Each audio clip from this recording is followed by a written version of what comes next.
Refém da madrugada. É noite alta e não consigo achar o caminho da cama. As horas mortas me devoram. Por que você não me chama? Escuto o disco de vinil, mas na verdade estou surdo, manuseando o copo frio na escuridão do absurdo. Dorme em paz, minha querida. Dorme em paz, ó meu tesouro.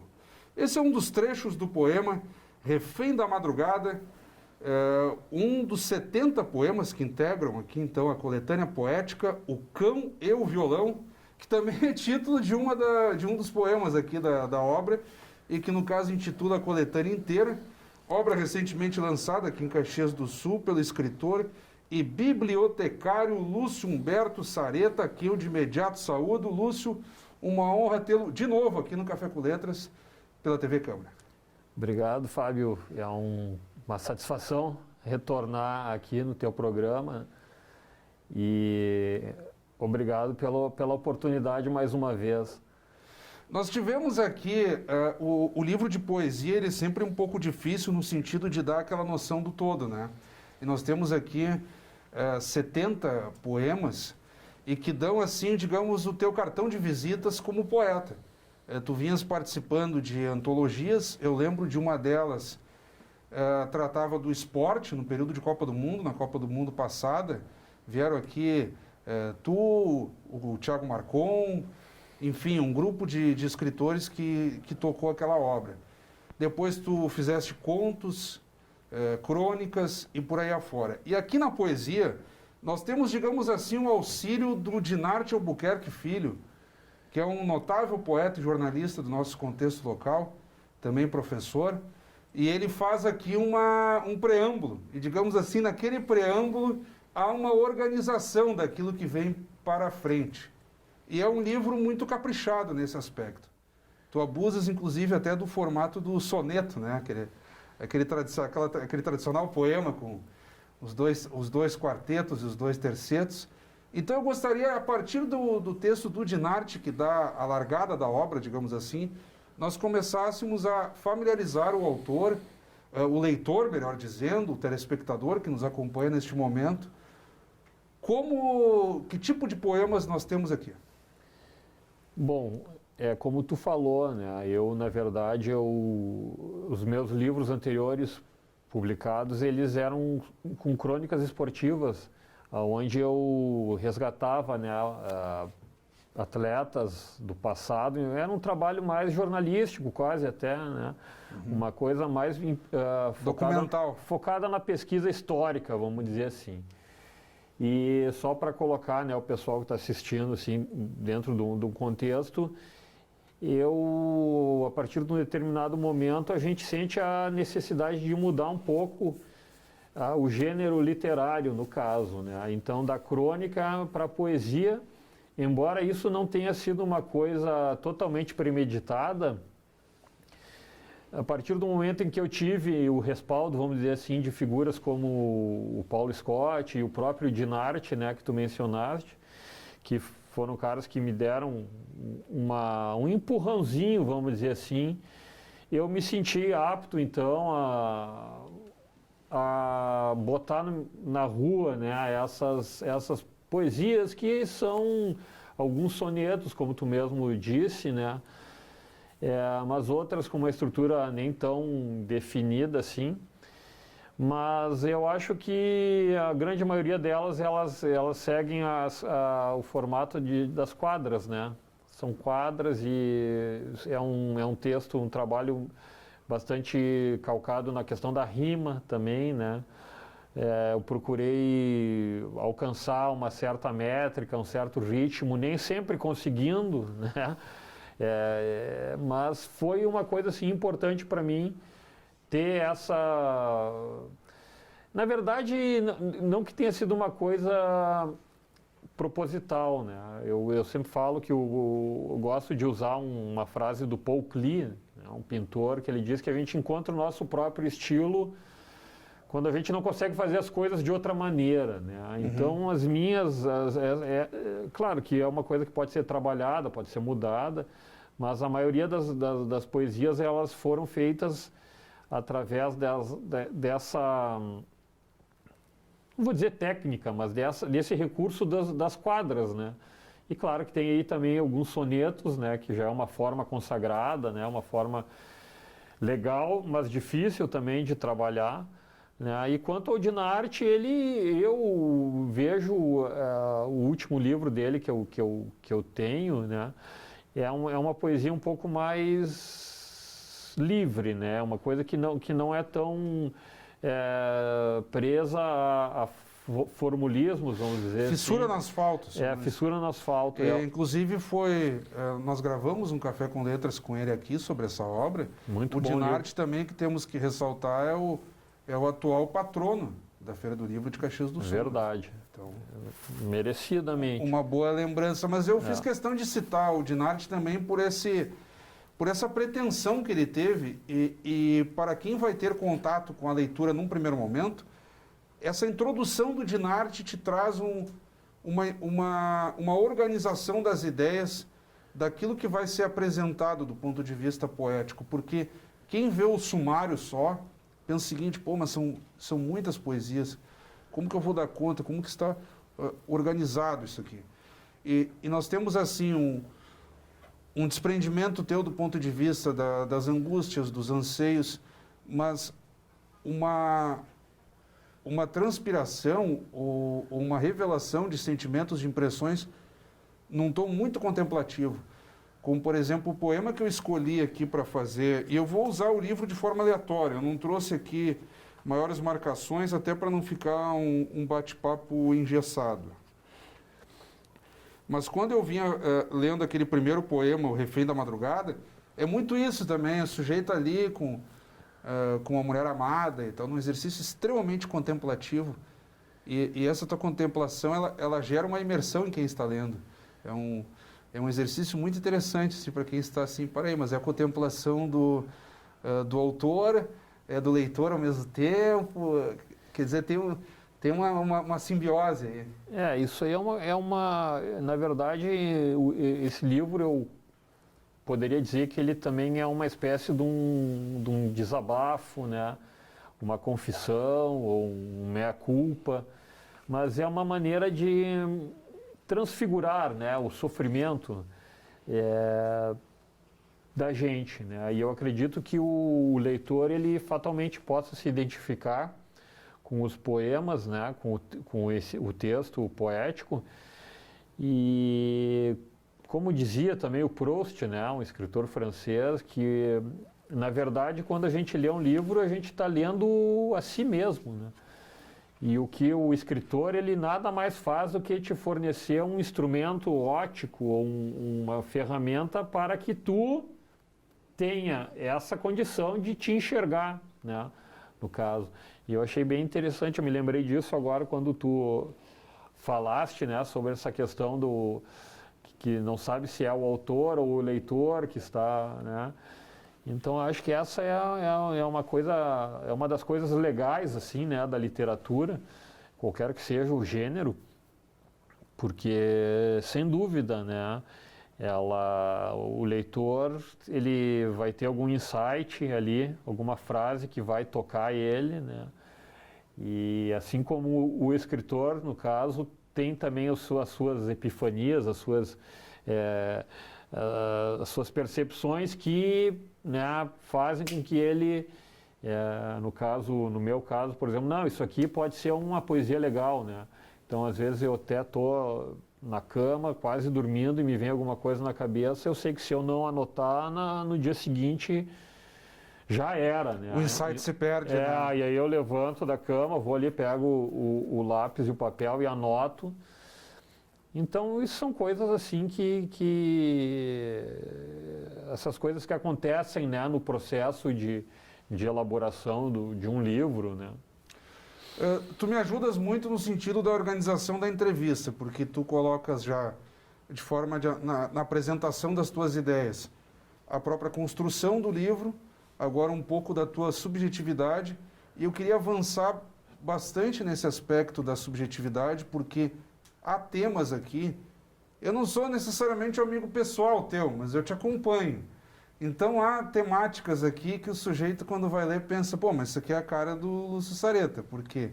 em dado momento, tem uma alegoria em torno do fato de torcer para ser Caxias, tu és o torcedor Grená, creio eu, acompanhando por aqui.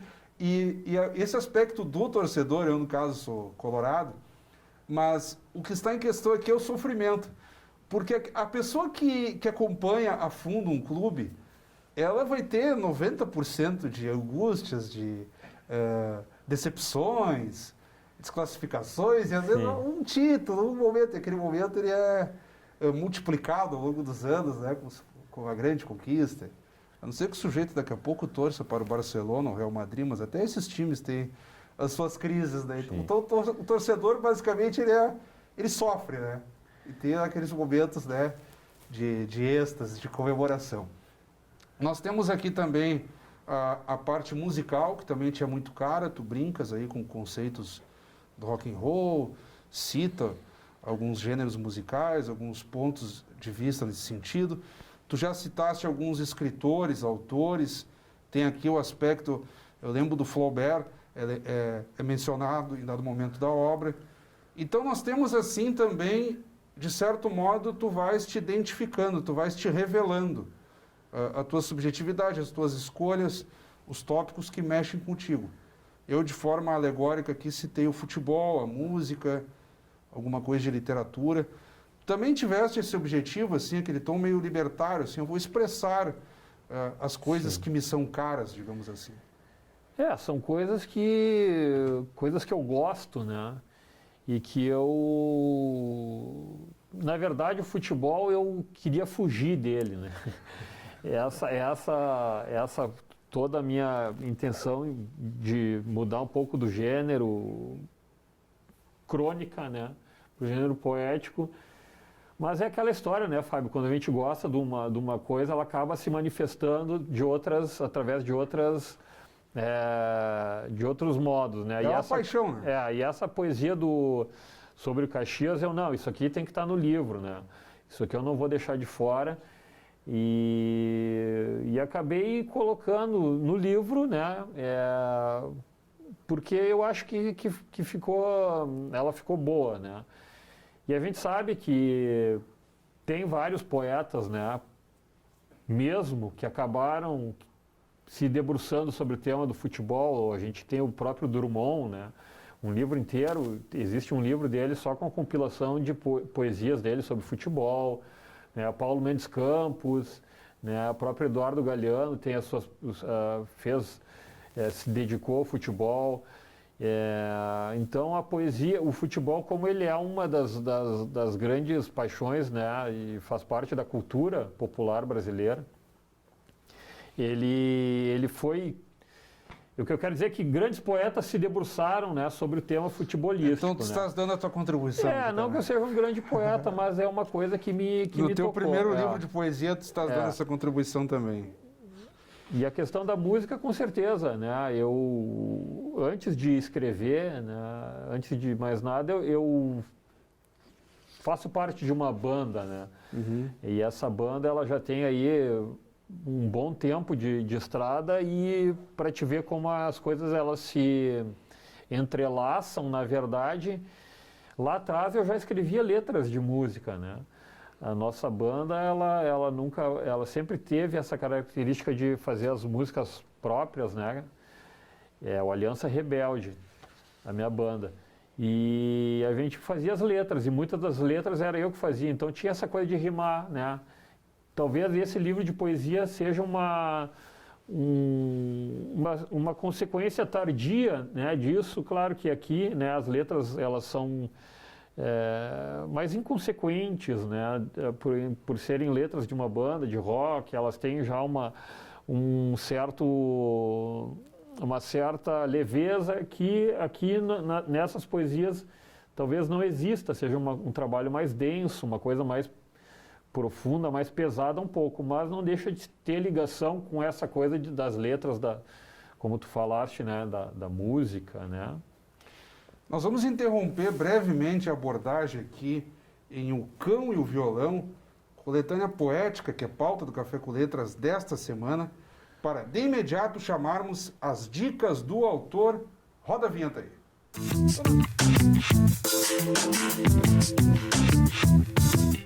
Então, nas dicas do autor, recebendo aqui o escritor e bibliotecário Lúcio Humberto Sareta, eu vou pedir que, Lúcio, tu compartilhes com quem está nos acompanhando neste momento dicas de autores, obras, podem ser clássicos, lançamentos, referências desconhecidas que tu entendas. Quem está em casa tem que correr atrás e ler também. Bom, vou aproveitar então, já que a gente está falando de música, né? Vou dar a dica do livro Concerto Campestre, do professor Luiz Antônio de Assis Brasil, um grande romancista nosso, do nosso estado e que foi também meu professor. E então esse livro eu acredito que seja uma boa dica para quem gosta dessas coisas que fazem parte da arte, né? A música e a literatura juntas em uma só manifestação, vamos dizer assim, que é esse livro Concerto Campestre, do Assis Brasil. Fica a minha dica. Excelente referência.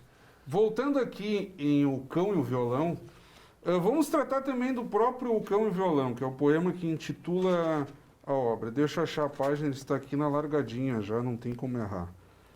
Nunca tive nesse mundo qualquer tipo de paixão que não trouxesse lá no fundo mágoa, dor, ingratidão. Já tive sonhos de romance, acalentados com tesão, mas ser feliz não tive chance, e só ficou desilusão. E por aí vai. E demonstrando o cão, o violão, as paisagens, os sentimentos, as reminiscências, a dor por aquilo que não foi possível. Então aqui há também uma introdução da poesia com uma busca de companhias, né? De mais sentidos, né? Essa busca pelo sentido das coisas, ela não deixa de ser uma companhia para ti, escrevendo, e depois para nós, lendo a obra aqui. No caso, o violão, ele pode ser interpretado como um ícone ou algo relacionado com a arte, né? A arte, quer seja ela musical, literária, ou visual, né? Então é uma coisa que realmente é uma companhia que ela se faz presente, né? E assim como o cão, né? Representando aí no caso a natureza, né? Que a natureza é também um elemento da nossa vida que ela te dá um certo alívio, né? Para tu enfrentar, né, as barras, né, do cotidiano. E da mesma maneira eu acredito que a arte seja uma coisa que pode salvar até a gente, às vezes, pegar um livro, né, no meu caso eu gosto de ter o violão sempre perto, né, para arranhar ele um pouco. Então, coisas que a gente... E tu tens animal de estimação? Tenho também, então né? aí faz todo sentido, né? Tenho a Pipa, As companhias. minha cadelinha. As companhias. Ela é uma companhia... Para o processo criativo ou de consumo literário. Exatamente. Que não deixa de ser também criativo, porque bons leitores também se tornam bons escritores, né? Não tem como ser um bom escritor sem ser um bom leitor. Eu concordo contigo. Eu acho que é fundamental tu ter uma bagagem, né, uma certa bagagem. No caso dos meus livros de crônicas esportivas, isso sem dúvida foi algo fundamental. No caso das poesias, eu confesso que eu não sou um grande leitor de poesia, né, mas como eu te falei antes, eu acho que o trabalho ficou bom, né? Tu te preparaste, né? A um cuidado. Zelo, no sentido das formas. E foi um trabalho bastante exaustivo, vamos dizer assim, no sentido de que cada poema ele não é fácil, né, de tu conseguir ajeitar ele de uma maneira que fique que tenha um certo equilíbrio, né, que tenha uma certa beleza, né, que tenha uma certa contundência também, né? E ainda assim, por mais que eu estivesse burilando cada poema antes de dizer, não, esse aqui pode estar pronto, mesmo assim, às vezes a gente encontra ainda alguma coisa que não ficou bem como a gente queria, né? Mas aí é do processo criativo. O sujeito nas releituras vai querer cortar, mexer. Quem é do jornalismo sabe muito bem disso. Tem uma hora que, precisa ir para a rua. Não tem mais como continuar mexendo, senão nunca sai.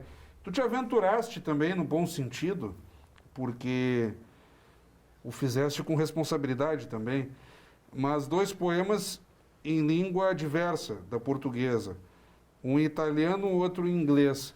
O porquê disso? Foi um exercício livre no sentido de, daqui a pouco posso tentar um dia escrever em outra língua? Eu acredito que sim, um exercício, né, quase até como uma brincadeira, alguma coisa assim, e porque a língua, quando não é a língua mãe, né, onde tu nasce com ela também pode te trazer até certas surpresas positivas de tu te conseguir, digamos assim. Exatamente, tu conseguir dizer certas coisas que talvez não conseguisse dizer falando na tua própria língua, porque a palavra, né, cada palavra, ela tem um som diferente, né,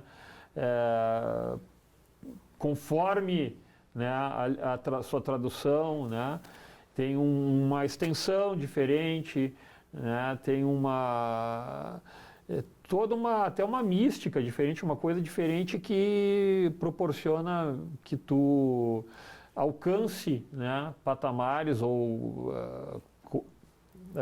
locais diferentes, né, que talvez tu não conseguisse alcançar utilizando a tua própria língua, mas sem dúvida, na verdade, foi mesmo uma mistura de desafio com uma brincadeira, né. Nessa reta final de programa, Lúcio, eu não consegui te perguntar muito sobre o papel da mulher, das paixões e dos amores. Tem um exercício contemplativo e reflexivo aqui no sentido da admiração da beleza feminina e também dos aspectos que envolvem os relacionamentos afetivos. Eu gostaria que tu desses uma breve passeada nisso, que também é outro ponto que recebe muita atenção na obra. Eu acredito que sim, que tenha, né, muitas das poesias que estão no livro, elas sejam um reflexo de experiências, né, ou como é que vamos dizer, das faltas, das perdas, né, e nesse sentido, eu acredito que sim, né, que a questão da mulher, ela esteja presente, né. Porque quando a gente se investe num exercício, né, investe o nosso tempo, a nossa energia num trabalho literário, a gente tem que abandonar um pouco, né, aquela cultura do êxito, né, as pessoas que estão muito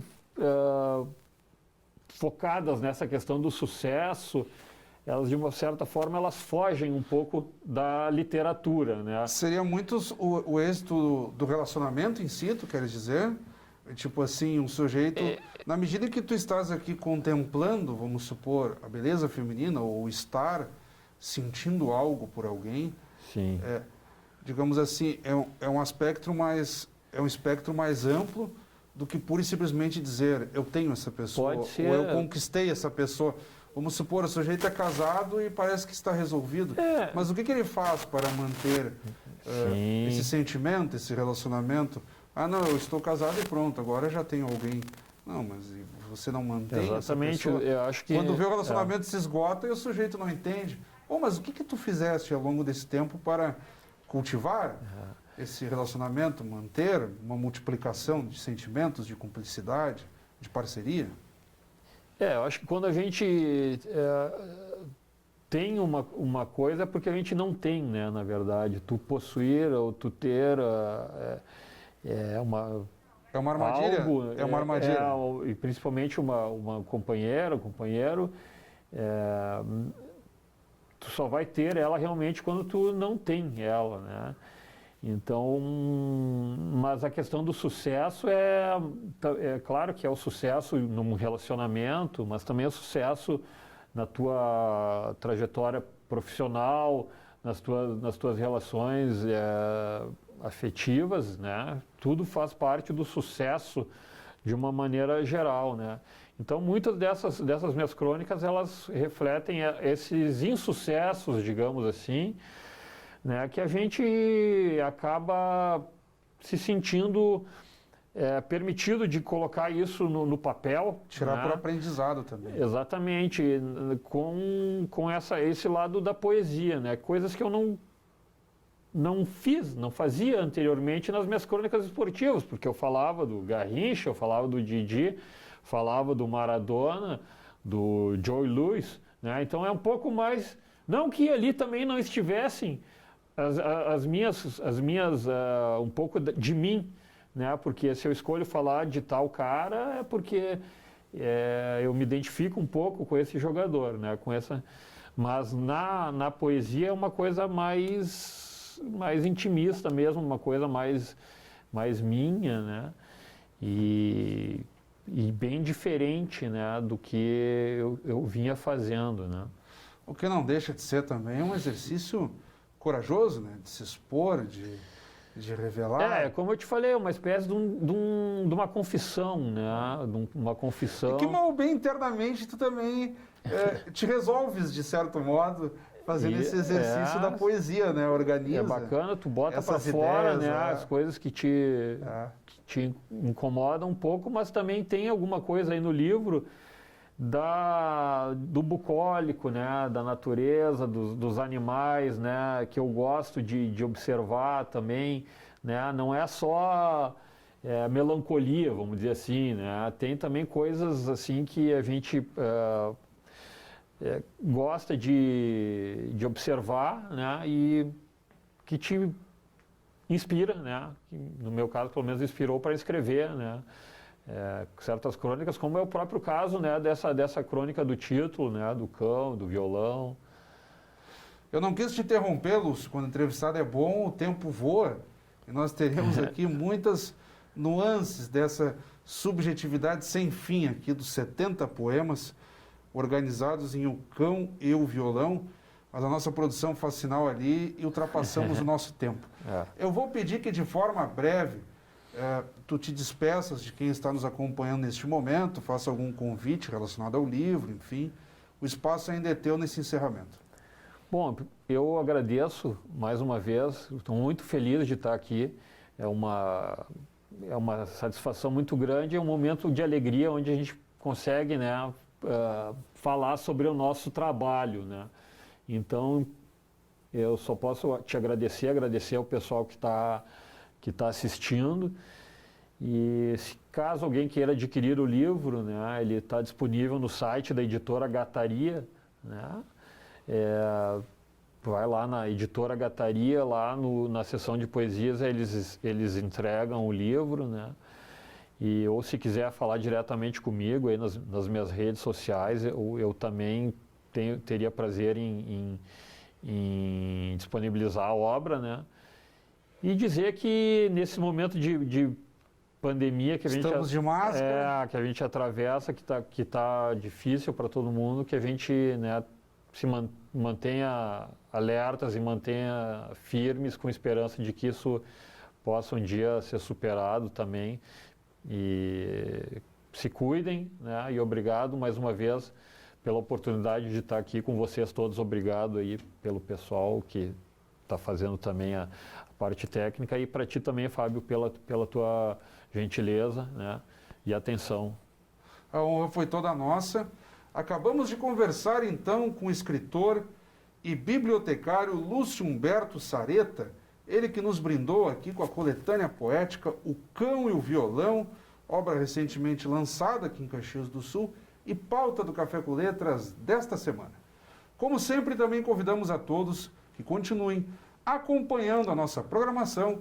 Até nosso próximo encontro.